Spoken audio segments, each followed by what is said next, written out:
बुलढाणा जिल्ह्यातील शेतकरी नेते रविकांत तुपकर यांनी मंत्रालयामध्ये उपमुख्यमंत्री अजित पवार यांच्या उपस्थितीमध्ये आज एक महत्त्वाच्या बैठकीला हजेरी लावली होती। मागील काही दिवसापूर्वी मराठवाड्यासह विदर्भामध्ये मोठ्या प्रमाणात पाऊस झाल्यामुळे शेती पिकांचं नुकसान झालं आहे। या शेतकऱ्यांना तात्काळ मदत देण्यात यावी अशी मागणी रविकांत तुपकर यांनी राज्य सरकारकडे केली आहे।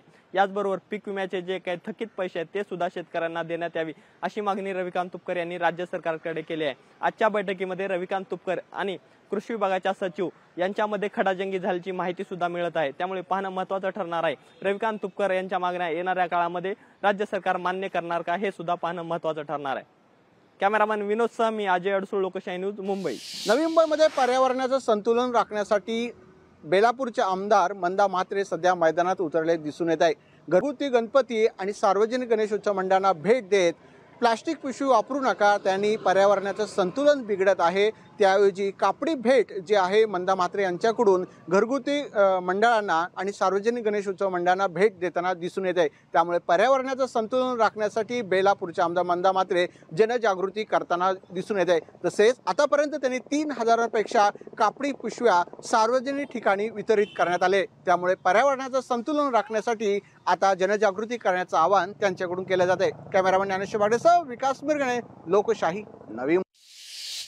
छत्रपती संभाजीनगरात मागील 10 दिवसांपासून एका तरुणीनं अमर उपोषण केलेलं आहे। राज्यश्री उमरे असं या तरुणीचं नाव आहे। मागणी आहे ती म्हणजे मराठवाड्याला हैदराबाद गॅजेटियरप्रमाणे आरक्षण लागू करण्यात यावं आणि हे आरक्षण लागू झाल्याच्या नंतर मराठवाड्यातील मराठा समाजाला याचा लाभ होईल, ही मागणी घेऊन ही तरुणी उपोषणाला बसलेली आहे।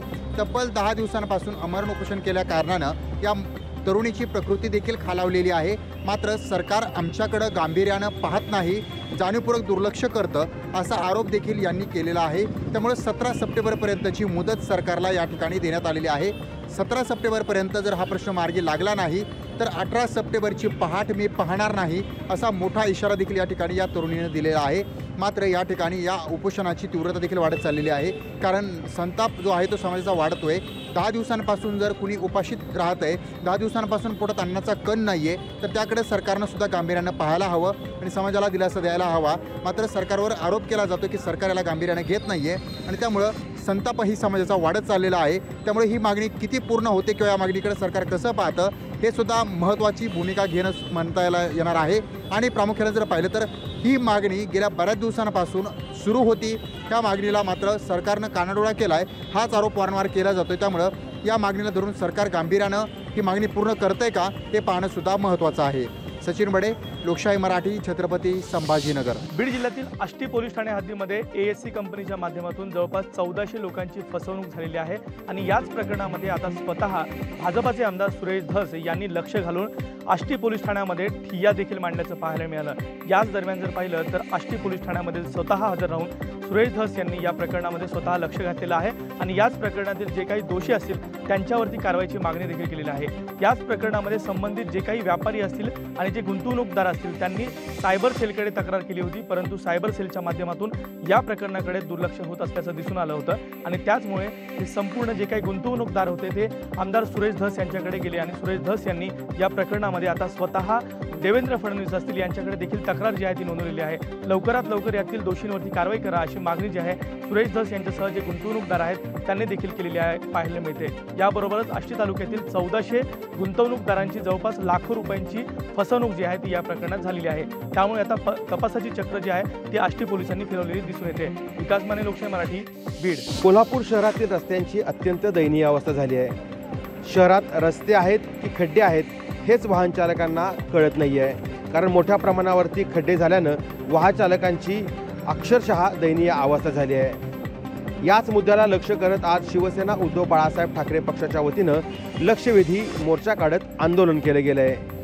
छत्रपती शिवाजी महाराज चौकात शिवसैनिकांनी एकत्र येत जोरदार घोषणाबाजी करत छत्रपती शिवाजी महाराजांच्या या पुतळ्यापासून थेट महापालिकेपर्यंत मोर्चा काढला। यावेळेस शिवसैनिकांच्या हातातील फलक लक्षवेधी होता। शिवसेनेचे उपनेते संजय पवार यांच्या नेतृत्वाखाली हा मोर्चा काढण्यात आला। यावेळी महापालिकेच्या प्रशासनाच्या विरोधात जोरदार घोषणाबाजी केली, तसंच आयुक्तांना अल्टिमेटमही देण्यात आला आहे। गणपती खड्ड्यातून आले आणि विसर्जन देखील खड्ड्यातून होणार का असा सवाल देखील उपस्थित केला आहे। येत्या 5 ते 6 दिवसांमध्ये शहरातील प्रमुख मार्गावरील खड्डे आहेत ते तात्काळ मुजवा असं देखील संजय पवार यांनी महानगरपालिकेच्या अधिकाऱ्यांना सांगितलं आहे। या आंदोलनादरम्यान कोणताही कायदा व सुव्यवस्थेचा प्रश्न निर्माण होऊ नये म्हणून पोलिसांनी मोठा बंदोबस्तही तैनात केला होता। दरम्यान आंदोलकांनी महापालिकेच्या दारात जोरदार घोषणाबाजी करत परिसर दणाणून सोडला आहे। सतेज औंधकर, लोकशाही मराठी, कोल्हापूर। शरद पवारांचे निकटवर्तीय आणि विश्वासू समजले जाणारे श्रीराम शेट्टे यांनी आज मंत्री छगन भुजबळ यांची भेट घेतलेली आहे। नाशिकच्या भुजबळ फार्म परिसरामध्ये श्रीराम शेट्टे आलेले होते। बंद दाराआड त्यांनी छगन भुजबळ यांच्यासोबत जवळपास 1 तास चर्चा केली। यानंतर ते बाहेर पडल्यानंतर त्यांनी माध्यमांसोबत बोलण्यासाठी नकार दिला। मात्र श्रीराम शेट्टे यांनी भुजबळांची का भेट घेतली असा प्रश्न आता सध्या उपस्थित झालेला आहे। कारण श्रीराम शेट्टे यांची दिंडोरी लोकसभा मतदारसंघामध्ये महत्त्वाची भूमिका असते।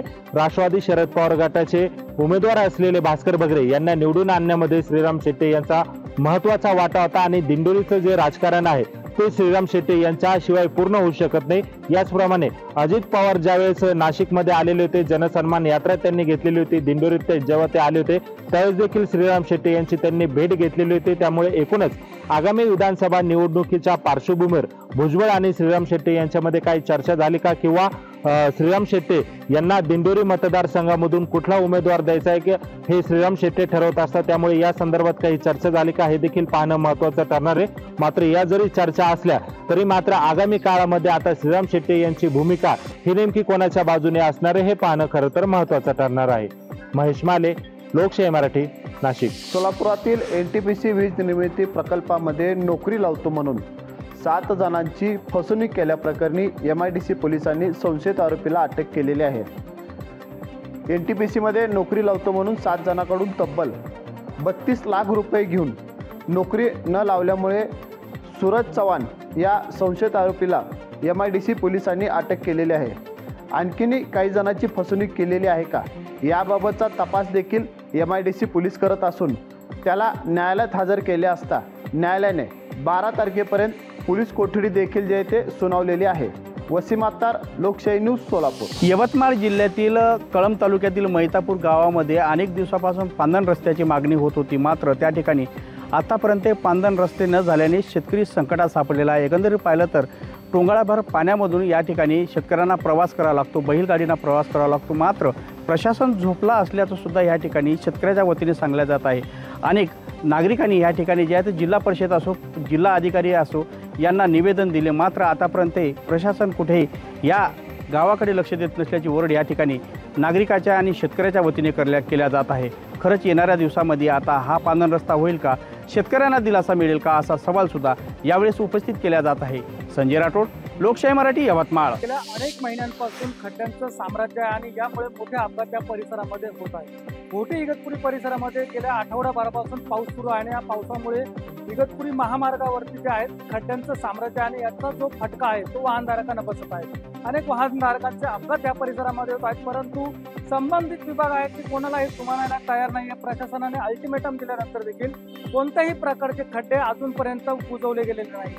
तर ज्या परिसरामध्ये खड्डे बुजवले गेले आहेत त्या ठिकाणी अक्षरशः पेवर ब्लॉकचा वापर करून खड्डे बुजवण्यात आले आहेत आणि याचा जो फटका आहे तो वाहनधारकांना बसत आहे। मोठ्या प्रमाणामध्ये इगतपुरी परिसरामध्ये पाऊस पडत आहे आणि या पावसामुळे हे जे काही पेवर ब्लॉक आहेत हे देखील उखडून जात आहेत आणि यामुळे मोटरसायकल धारकांचे अपघात या परिसरामध्ये होत आहेत। परंतु संबंधित विभाग आहे की याकडे लक्ष द्यायला तयार नाही आहेत। गेल्या अनेक दिवसांपासून पालकमंत्री असतील, मुख्यमंत्री असतील यांनी देखील खड्डे बुजवण्याचे आदेश दिलेले आहेत, परंतु संबंधित विभाग कोणालाही सपोर्ट करायला तयार नाहीये, नागरिकांना सपोर्ट करायला तयार नाहीयेत आणि यामुळे अपघातांची संख्या वाढत आहे।